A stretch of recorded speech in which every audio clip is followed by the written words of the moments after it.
What do you got against animals, man? Well, they taste really good. Isn't that what meat eaters say? That is what they say, and I don't think any vegan would ever deny that. I mean, I guess on a since we're doing sort of meta ethics, um, regardless of whether or not you're going to be a vegan, Hmm. I've heard you say that if essentially if there is such thing as moral consideration or moral worth, it just is something that sort of doesn't apply to non-human animals. Yeah, that basically, I feel like you can start from one of 2 points. You can either say, I value human sentience, and that's where I begin all of my moral construction from. Or you can just say that, like, I value all sentience, and that's where vegans typically begin their construction from. So, yeah, so typically people value sentience to some extent. Like, obviously, even if a cockroach is sentient, to like some extent, we're not really going to value it. There's a sort of threshold at which we start to value things, and then the more sentience, that it has, the more and more we begin to value that thing. That's typically how we view it, and that's why we value things like animal lives, like cats and dogs and things like that. That's why we also have like animal rights. But he's correct. It is a lot easier to just throw all of that out the window from a moral standpoint and just say, well, I value it if it's human sentience.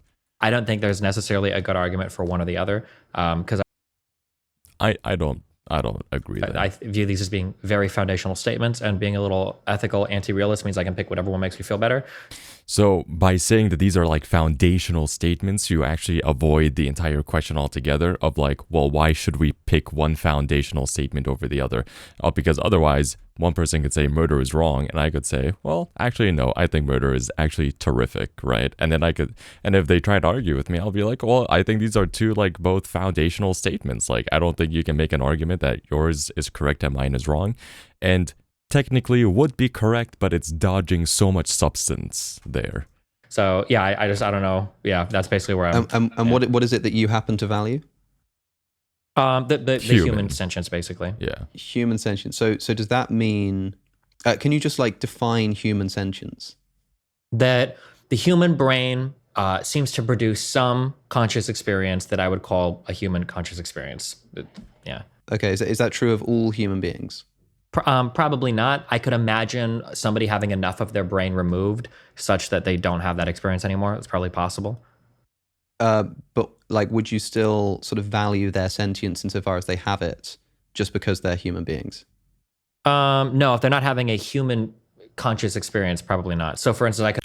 So he's being logically consistent, but I'm pretty sure that he's only thought things out as far as he needs to in order to debate them. I think that's the case. Like, he hasn't gone into a real in-depth analysis of like, why do I believe this? Do I actually believe this, or is this just like a convenient framework to base my debates off of, right? Because this feels like something in his moral framework that he developed probably to like fight back against like pro-life people, rather than maybe something that he's actually thought of in depth to see if he actually believes this or not. Because like, I really doubt Destiny is like an animal hater. Maybe I don't know. Maybe that's the case. I could imagine a person gets into an accident and the majority of their brain is destroyed or removed, but their body is kept 100% alive and healthy. Arguably, this person would have no moral value other than like what the family would think, I guess. Yeah. So you've got kind of two necessary conditions here. One is sentience. The other is being a human. You sort of need both in order for you to. Well, I say human. I say human sentience. Human sentience, essentially. Yeah. So you could say to be a human and to have sentience, I guess. But like a human, like there's a human conscious experience. I see. He differentiated there. So he's not saying specifically you have to be a human and have sentience. He's saying he's classified something as being human sentience. So not like, so like if you're at the same level of sentient as like a human being, that's when he gives moral consideration. So this technically could apply to other animals or like future evolutions of humans or perhaps even aliens. Possibly. I think he's leaving the door open for that because he doesn't want to say, no, it's just humans, and then he gets destroyed by evolution or like aliens that look human or things like that. But it also screams that it's not a complete moral framework. The moral qualifiers, I mean, Not that there's like some complete perfect like moral framework out there, but this seems more incomplete than mine. or no, I shouldn't say moral qualifiers. Basically the statements is, do you have a human conscious experience, and do you have the ability to deploy said experience? Those are like the two things I say that give you like give you worthy or make you worthy of moral consideration.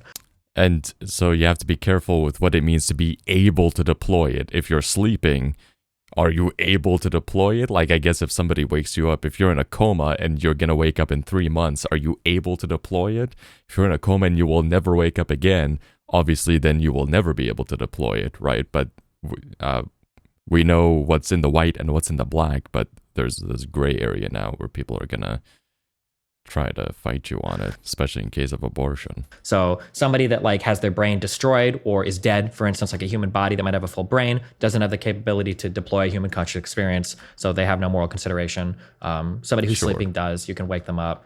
Okay. An awake, alive person, somebody with mental disability does. But you could conceivably peel away enough parts of the brain, I guess, that they wouldn't. Because So this is more about whether you even have the capacity for it, rather than like just the ability to deploy it. Because I don't think if you're asleep, you have like the conscious ability to deploy your own consciousness. But yeah, so if you're in a coma, it always goes back to comas.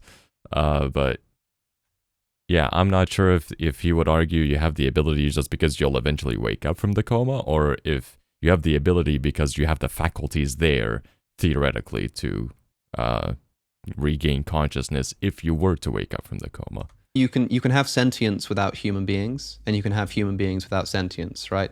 So I guess what I'm asking is it sort of, those are the two boxes you have to fulfill. If you're sentient but not human, you don't care. If you're human but not sentient, you don't care. But if you're human and you're sentient, then you've sort of conferred moral value onto this. So he's trying to clarify here, because I think Destiny's going to say, well, you don't necessarily have to be a human, but like you have to have what's a human sentience, or like an equivalent, maybe. I don't know. We'll see. Onto this being. Well, I guess the question is, are you considering is sentience, is all sentience the same to you? Like, is that just like a thing? Or can give me a definition for this that we're working with. Yeah, Okay, so that makes sense. So he's going to ask now, is all sentience equal? So Destiny said that basically sentience that he values is like this human sentience, and so you don't necessarily have to be human to have it, but he only knows of humans who do have it, right? So obviously something like a cow might have some level of sentience, but it's definitely not going to have human sentience. And so when O'Connor here asks, do you have to be human and have sentience? Is that what it is? And then Destiny's talking more about, it's not about whether you're human and you have sentience, but it's about the quality and type of sentience that humans do have that maybe other animals probably do not have. I mean, I guess by sentience I mean the ability to experience pleasure and pain, or desirable and non-desirable states of affairs. Sure. Maybe I should It's say essentially the ability to have preferences, I suppose, is one. I don't think that's a good definition, because all chemistry has preferences. Before, sentience was more of a conscious thing because you have to feel something. Now it's a preference, but how do you define a preference at that point? One way of putting it. Okay, because I view like human sentience, I would view differently than like the sentience of a lot of animals or other things. But sure, I could say then to be a human and to deploy a sentient experience or conscious experience, yeah, have sentience, yeah. Because the problem that I have with your view is that it's sort of like an on-off switch, right? You've got like this care for human beings that extends presumably to political activism, to saying that we should hold other people at gunpoint, take their money to make sure that other people aren't suffering. Like, very seriously, we're taking this very seriously, the suffering of human beings. And even like slightly more menial sufferings, like being cold at night. People should be able to warm their homes, and so we should sort of have a welfare blanket for that kind of purpose. Not that that's menial, but I mean in comparison to something like animal being abuse, forced into a gas chamber, okay, it's not as bad. But when it comes to non-human animals, particularly farm animals, or farmed animals, I should say, pigs and cows, it's just like an off switch. Is it just like there's just nothing, or is it sort of like, well, they have moral worth, they just have significantly? So I think what Destiny's going to say here is that it's not that it's nothing, but that it's maybe even expedient or just easier to say that I'm not going to value that because I don't know what it is. I know what humans have. I don't necessarily know what animals have. So it's very expedient for my moral framework to just have it be for humans and not consider animals in general. Less, or in your view, is it just like these are sort of inanimate objects that you can do with as you please? Yeah, they're basically philosophical zombies to me, I guess. Unlucky. Yeah. Is that true of every animal that isn't a human being? So like chimpanzees, dolphins. Yeah. I could imagine there might be some animal of different sophistication somewhere in the universe or an undiscovered one on the planet Earth. But insofar as animals on the planet go, yeah.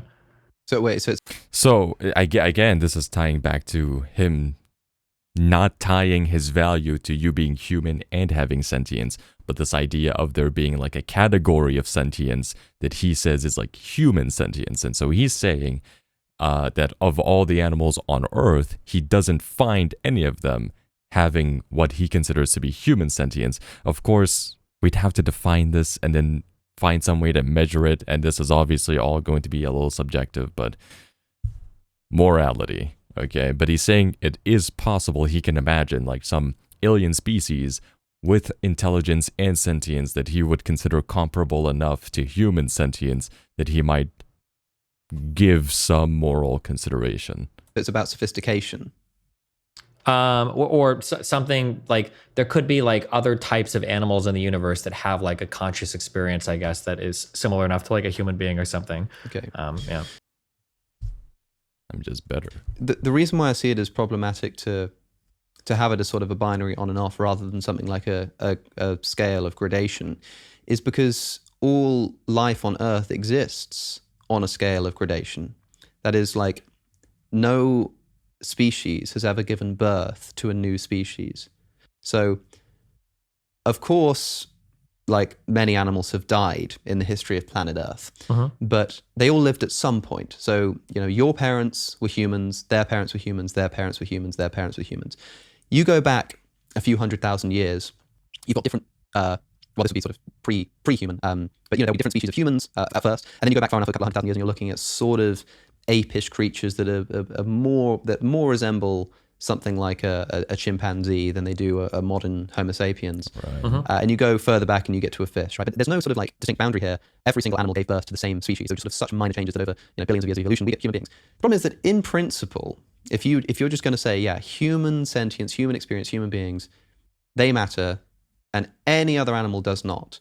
And if I were to sort of resurrect the evolutionary chain of human beings back to our sort of common ancestor, there has to be a point at which you just sort of arbitrarily say the sort of apish hominid on this side of the line, I do not care, inanimate object, do whatever you want with them.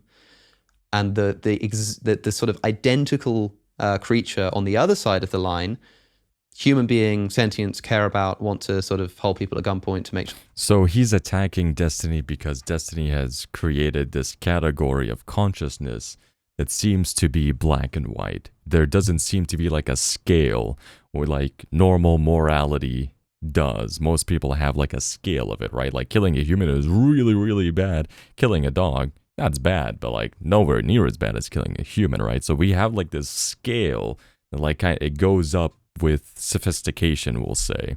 But with Destiny's moral argument here, there is no scale.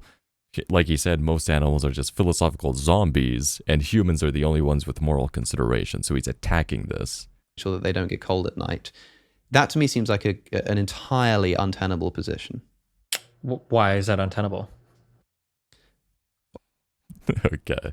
It's untenable in the sense that, I mean, would you accept that, for a start, do you think that that's essentially what you would do or are doing? Or would I'm sure there'd be some, I'm sure there'd be some haziness in the middle, right? Much that like, I'm sure you believe you have a neck and you believe you have a head, but I don't know if you could tell me exactly where one ends or the other begins. Yep. Yeah, so I mean, there's going to be some sort of continuum upon which I'll say like it's probably going to be kind of hazy in here, but I think roughly, yeah, that's essentially what's going on. Yeah, because this. I mean, if nothing else, Destiny's always logically consistent. So, he bites the bullet on that, I suppose. This is the weird thing, like as you say, almost sort of. I mean, you point out to me that of course you're never going to be able to draw the line, but you can't draw the line easily with many things. But that's why I think that if your ethical views of sort of what counts is based upon essentially the qualities of the animal, and you have this one animal that has this thing called sort of human sentience, and this other animal over here that in your view does not, we should be talking about a sliding scale here rather than an on and off switch, because of the fact that you could resurrect every evolutionary. Nice, yeah. So he's attacking Destiny's position, saying, even by your own logic, you should also have a sliding scale rather than an on-off switch. Because Destiny did just admit that there is like a sort of gray area. Well, if there's any gray area at all, then it doesn't make sense that you're doing an on-off switch in your moral framework rather than a sliding scale. Even if you were to say, well, that sliding scale, it only applies to like hominids or, a very small species of humans. That's like where you start the scale, but like you would have to have the scale somewhere. And then what would you base that scale off of? Link between those two animals, and there's no point at which the switch just gets turned off. You know what I mean? And it seems very strange to say that you've got sort of 100, 100, 100, 100, 100, and then somewhere in the middle, it just suddenly goes from like 100 down to 0, not instantly, but like over like maybe a few generations, and then you're just right at 0 again. It seems much more plausible that we should look at this as either going slowly from 100 all the way down to 0 at some point over here, pretty much equally, maybe with a slight curve or something. Or to say that actually it shouldn't go down to 0 altogether. I'm curious what. Sure, I mean, I could fight with you. This is a big problem, I think, in physics right now, is that people feel like there needs to be some grand order or some grand unifying thing to unite everything in the universe, and it might be that there is just no clean way to do it. I don't know if it's a reasonable argument to say, like, well, it's unsatisfying, therefore it's impossible that our moral consideration would drop off so suddenly. But like our capacity for breeding does, right? Like we have like human, and then we can't breed with the next closest thing to us at all. Like that goes from 100 to absolute 0 instantaneously. So, I mean, yeah, I guess it's unsatisfying, but... Of course, we're in that... It feels like a dodge at the question. Like, he did just compare two very unlike things. Sure, you could, like, breed with the next closest thing, and then suddenly you can't with, like, if you go just a little bit too far. That is a physics thing. And sure, there might be, like, some big unifying theory of physics. I feel like he states here inadvertently his position is that there probably isn't, which I don't think that's what people in physics think. I think the consensus is there's probably some unifying physics thing, because what we're deriving are constantly like these branches, and we're looking for like the main like trunk of the tree, right? That's kind of what physics is. I'm not a physicist, but that's kind of what it seems like with physics. And he just seemed like he compared a whole bunch of unlike things here. Yeah, especially because we could breed with like Neanderthals and probably with like the next closest human. And Neanderthals aren't even on our evolutionary branch. We evolved alongside them, not from them or them from us. So I don't know. I feel like that's a big hole in his argument. But like, I know if I were to debate him on this, he probably wouldn't see that as a hole in his argument. He would just say, well, yeah, that's just kind of how it is, because he's going to treat this as a foundational statement, right? An axiom in his moral framework rather than something to actually be debated, which I think is obvious here. It's easy to do now. We're in that situation now because of the fact that the evolutionary links are dead. They don't exist. Yeah. And so we can quite easily isolate, human beings and... Yes, exactly. That's why I'm saying, like, it seems like he made this moral framework more for a debate rather than something like he maybe even actually believes, because, like, it's by sheer coincidence that you can even have this position so easily because all of the other humanids are gone, right? It's just us left. Chimpanzees and dolphins. But I mean, there were a time when there were different human beings simultaneously, different species of human beings simultaneously walking around on planet Earth, that I believe at least some of them could, breed with each other. It's not entirely clear. Like, for example, let's go back to when you have Neanderthals, you have Homo erectus, you have a bunch of different human species all walking around on the planet. Like, are you okay with factory farming those human beings? Is it specifically Homo sapiens that you care about? I'm really happy that Alex O'Connor is pushing the exact points I would push on. Is it human beings broadly? Is it like, I mean, what is it that you're sort of basing this distinctive on switch for morality upon? Yeah, I don't know, somewhere around human conscious experience. It's not going to be very satisfying. I don't know exactly if there were other types of humans that walk the. So I feel like Destiny is misconstruing the word satisfying here. What we're looking for isn't like a satisfying answer, but like a complete answer, right? Like an answer that actually gives us like answers that we can derive from that answer, right? Like we're looking for a theory or a moral framework where we can go to it to seek answers to other questions that we have, right? Whereas he's simply saying, no, I'm just choosing this answer not because it actually leads us to more logical conclusions that we can derive from it, but just as like a basis of thought in general, right? Like this is just like the basis of my moral framework. It doesn't need to be like logically complete. It doesn't need to logically derive any moral morality. This is just a statement that I hold to be true.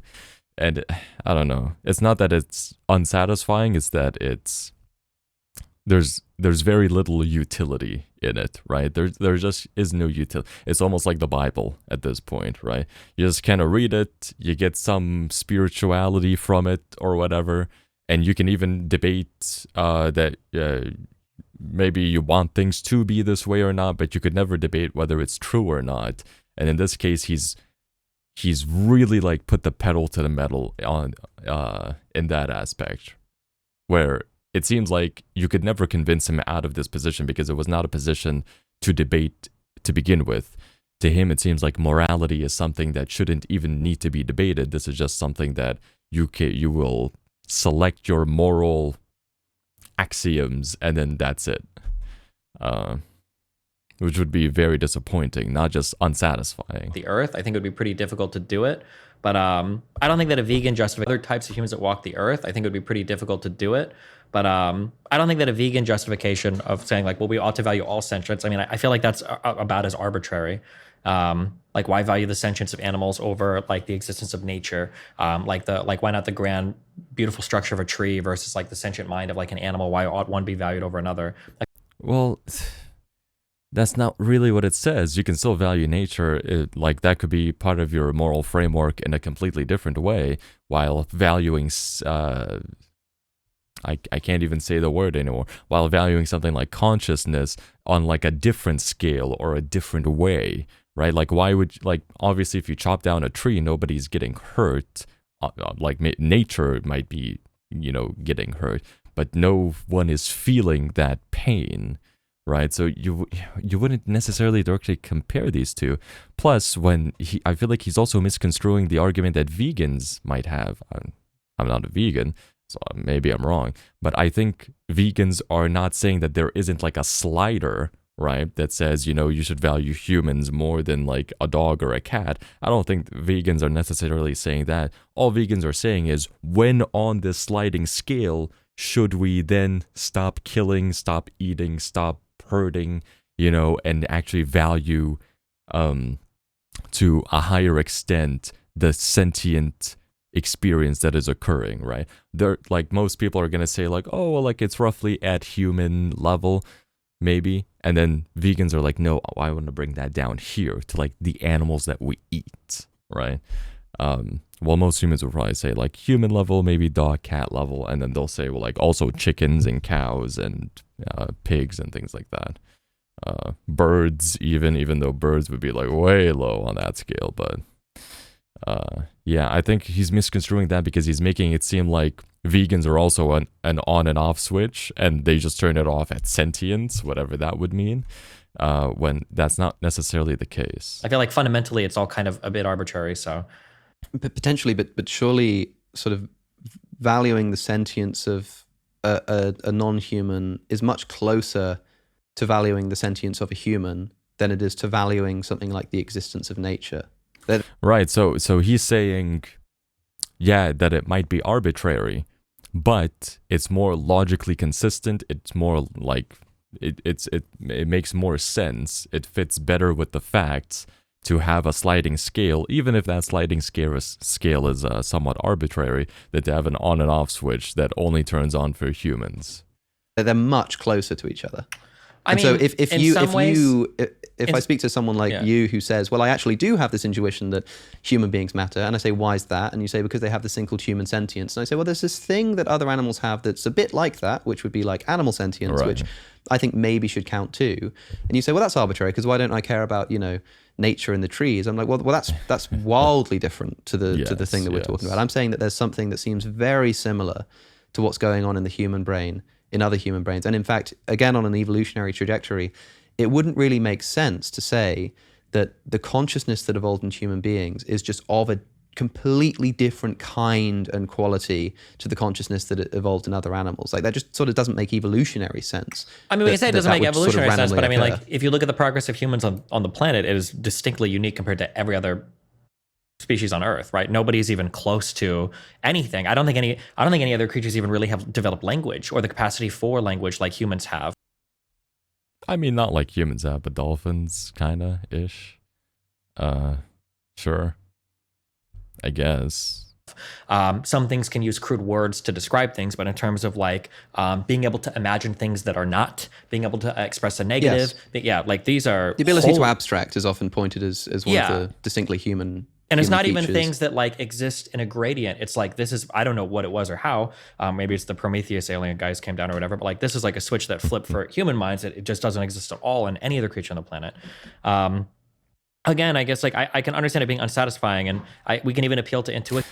I like that because that at least gives some backing, some evidential backing to why he does this to begin with. I don't think it answers the question for why there shouldn't be a scale and there should be an on and off switch instead. But I think this is a good argument for why maybe the scale would be so low that at the point where it reaches humans, it suddenly shoots up to like 100. Like maybe for other animals, it's like 1-2%, and then suddenly it shoots up to like 100% for humans. Like it could be an argument for that, I suppose. But this does help his situation, but it also it does run counter. It is contrary to like our innate feelings that like other animals do have like feelings and like some primitive thoughts between their eyes. Like you look at a cat and like think, I know what you're thinking. I know what you're thinking in there. Yeah. So yeah, it does help his case, but I don't think it's quite strong enough to make him correct. Intuition to some extent, but then I can also appeal to intuition. It's like, well, every single animal on the planet like tortures and eats other animals, and intuitively, I guess like we also kind of torture, maybe not torture, or I guess we could if you argue factor farming, like eating other animals as well. So I guess it's hard to, I feel like you can argue the intuition on both ends there. That intuitively humans might feel a certain way seeing an animal die, where it makes you feel sad, but then intuitively we also, have all the benefits of eating food, and meat especially, that makes us feel good and helps us in a number of health ways. Yeah, I mean, this is a good argument against veganism, but it still doesn't say that you shouldn't have like a sliding scale. Like he might be shadowboxing something slightly different than what the argument actually is here. So you could say that there's like a scale and that all animals are on this scale, including cows, pigs, and chickens or whatever.